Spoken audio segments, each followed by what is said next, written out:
Okay, so now we're at the back of the boat. This is the Minn Kota, the 30-pound. Let's see, I got the box over here. Endura. Where's the damn number at? I think it's C30 or something. Whatever. It's the Endura 30-pound, the Minn Kota 30-pound thrust motor. I took the top. Took the top and the handle off, cut the wires, and use only the positive and negative wire to the motor. That runs to the PWM. That is run to a 2-pin trolling motor, male and female connector. And I have that just screwed into the side and siliconed into the side, and that's the wire that runs up, the cables that run to the front of the kayak to the PWM. The wire that I used for that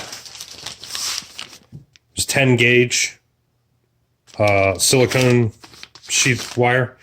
I didn't know if I was going to like this wire or not, but it's good quality. It's fully tinned wire, so it's tinned. The whole cable is tinned. So if you're not familiar with that, what that means is copper will corrode. If the wire is tinned, you shouldn't have issues with corrosion. That's not something to cover in this video. There's plenty of videos explaining that on YouTube. I used the same cutting boards back here. I doubled them up. I ran, real quick, I'll just go over this. I ran a piece of T-track here, a small piece of T-track here. I removed the handle. I drilled holes here, ran a bolt and a washer and a nut on this side, attaching the T-track to the kayak. Underneath it here in the back, I did cut, let's see if I can get, check this out.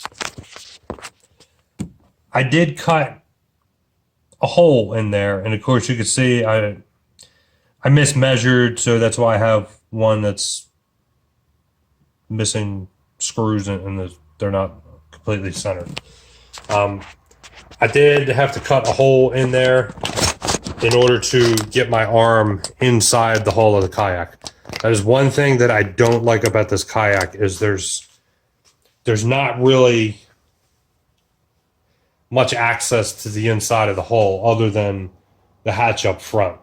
It kind of sucked to cut a hole in it, but it is what it is. Sealed it up with silicone. I also used a piece of cutting board for that. Some well nuts and a lot of silicone. I've been watching the hull. I haven't had any leaks or anything. I mean, I'm not out there flipping the kayak over or any of that. So the T-track, those are bolted to the kayak. On the inside of the kayak, there's a washer to give it more area. This, you can, I mean, I can lift the kayak. I don't put unnecessary stress on this, but I can lift the kayak with it. Slide some bolts into the T-track. Let's see if we get a bolt. Slide some bolts into the T-track, just like that. Drill holes in the cutting board, put the cutting boards on there. Now the cutting boards become the mount. On the trolling motor mount, I cut off the bottom half that had this, clamp to make that flat. Drilled 3 holes in the top of there. The trolling motor mount through the cutting boards and into the T-track. These two just go through the cutting boards to the T-track. They don't go through the motor. And then there's one more bolt through here that you can't really see. Let me see if I can move the camera.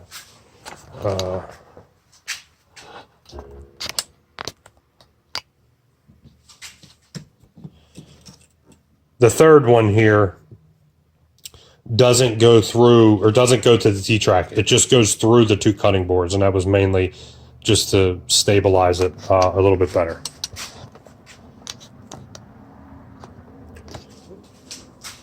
The turning or steering is just some eye bolts run through the existing clamp or whatever it was on the motor.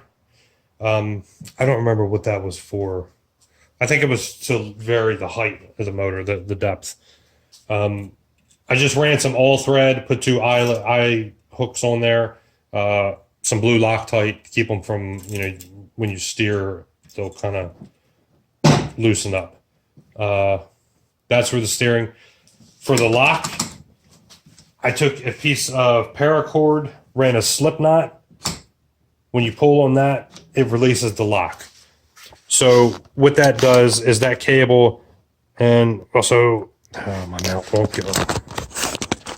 On the top of the motor, I ran an eye bolt here through the shaft. Hook it with a carabiner hook, goes down to, don't mind the junk in the background, the junk garage.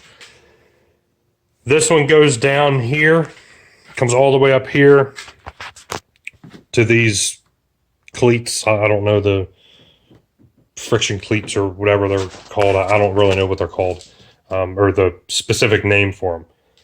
So one, pull on this one, and it pulls on the eyelet on the top of the motor, so you can raise and lower it. You pull on this one, and it pulls the slip knot that's along the, what's the name? The lock on the motor. Usually when I'm driving around, I usually keep this tight, so that way if I hit something, the motor has a little bit of give, because if not, I mean, that thing is locked in there. Usually I just keep the lock compressed. For the mount, so let's unhook all this stuff. The steering, I just have, so I'll go over the steering in a second. I just use some carabiners, and this is the Bixby hand control. The hand control is okay. I don't know if I'm going to keep it, or if I find that the hand control is it's a little bit of a pain if you're trying to fish and kind of troll at the same time. I think it would be easier with foot controls, but I don't want to slide the foot pegs up and down, so I have to figure something else out, some kind of bracket to go over top of them or something, because I use the foot pegs to rest my feet on. So to remove it, you just pull your plug out, and then for this one, I have to pull. I haven't rigged up a quick release on this yet, so I'm kind of just feeding the cable through the pad eyes for now. And I'm going to split this cable and put a carabiner or something on there. To remove it, the power, before I forget, the two power cables, I ran, this is cheap rubber air hose from Harbor Freight.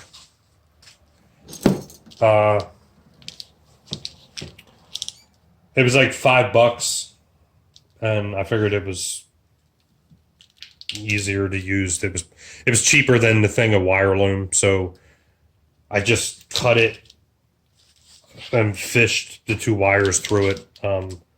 It'll hold up to the elements, I guess. It's a little bit, it's more flexible, and so whatever.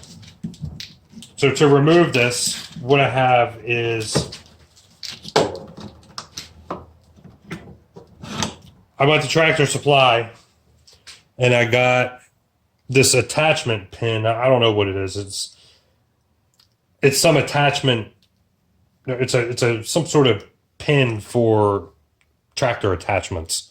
So trailers or whatever, some things for tractors. Put the pin in here, just like so. So, and what I did was this has a hole in the top. So I ran just a piece of paracord through a slip knot, tied it, drilled a hole through the cutting board, tied a knot, melted it. So now this is attached, and it's not going to go anywhere. It's good for when you're taking the motor off, so I don't have to try to. I could just yank this out and let it hang while I fool around with the motor. Take the motor off. I don't have to try to figure something to do with this. This pin fits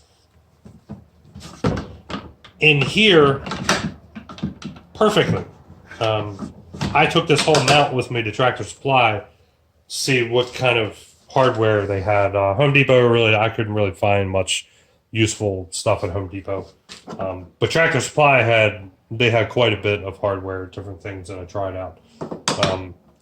So pull that out, and when you run this through the other side, you have your pin that goes through on the other side. I don't know if you can see that. So you can see right here, the pin. Let's see if I can move this. Sorry, bear with me. I have a mount because I use my phone. So you can see that comes through, and you have the pin on this side.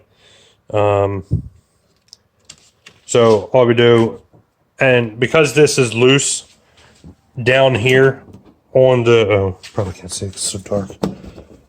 I keep a spare one on the bungee, just in case I lose this for some reason. I don't know, drop it in a parking lot or whatever. So pull that out, pull the pin out. Put this back in the mount.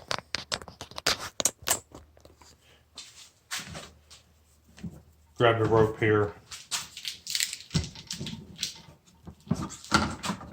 Lift it out. And the motor comes off. And this is how I transport. I just put this inside my truck. Run this back through there, like so. And there you go. Now the motor's off. The whole thing takes me. I don't use a trailer, so I put it on the ladder rack on my truck. I have a track rack. The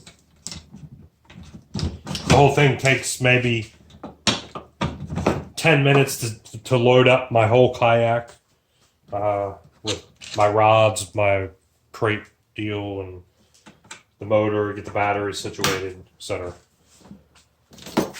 And then I just run this down here.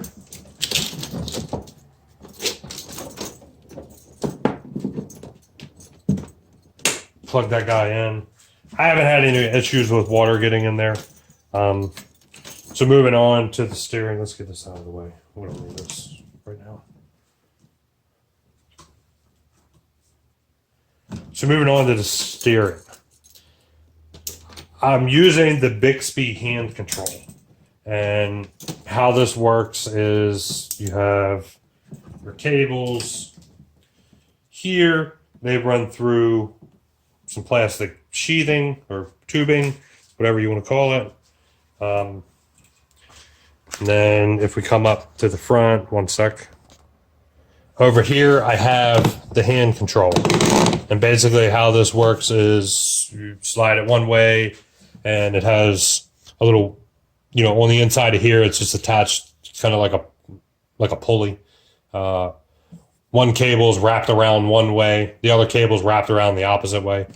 So when you turn it this way, it pulls one cable at a time, and thus turning the motor. Like I said, I'm not too sure if I'm going to keep this. I would much rather a foot control for steering, because it's kind of a pain. If you have a fishing rod in your hand, you got to put one hand down. So not to mention, if you're trolling around and fishing, you got to take one hand to control this, and you get the other hand to control the motor, which the motor's not really that big of a deal because, you know, you just barely turn it on and you can fish a whole bank, you know, a couple miles of bank on low speed, and it's actually perfect speed because you can keep the motor, the propeller, just barely spinning. Let's see. Let's see if I can put a battery here and show the speed.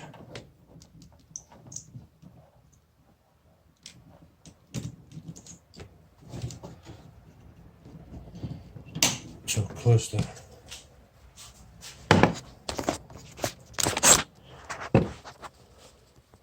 So I have the battery hooked up and I have the PWM, and we should get this rope out of the way. Probably wrap that up in the propeller. So you can take the propeller. Actually, let's one sec. Let's move it up so it's a little bit easier to see. So you can take the motor with this PWM, just barely give it, you know, that's just barely moving. And you can go all the way from that to full speed. And I find a lot of times just cruising around on that speed, maybe a little bit faster, is perfect. For trolling up and down a bank, it's like perfect speed. And then, you know, going around to all the different spots, it works pretty well. And then when I'm ready to leave, I just book it full throttle all the way back, and it moves. I have a clip on my camera. I have a clip. I'll try to see. I'll see if I can figure out how to put it on here with this video to show the speed. It's probably a couple miles an hour. You know, it's no speedboat, but it beats paddling for miles and miles and miles, and then you don't want to fish. Or, you know, you're out paddling all day long and you're a couple of miles from the boat ramp. You know, you just turn the motor on and then you're there. That's it. So that's pretty much it. I don't really have anything else to cover. Stupid motorcycles. I live next to a road that they just fly up and down the road like some kind of speedway. So sorry about the noise in the background. I don't really have anything else to go over on this. Maybe, you know, I raised up the seat. I used of course, some amount. I got the rigid crate, you know, raised the seat, put the depth finder on, you know, and that's pretty much it. I really don't have much to modify. I might look at getting another kayak, but it would be nice if there was some access to the hull, a little bit better access to the hull on the inside for storing things. I really don't put anything up here in the front of the kayak. That's it. That's all I got. If you got any questions, leave a comment below. Thanks for watching.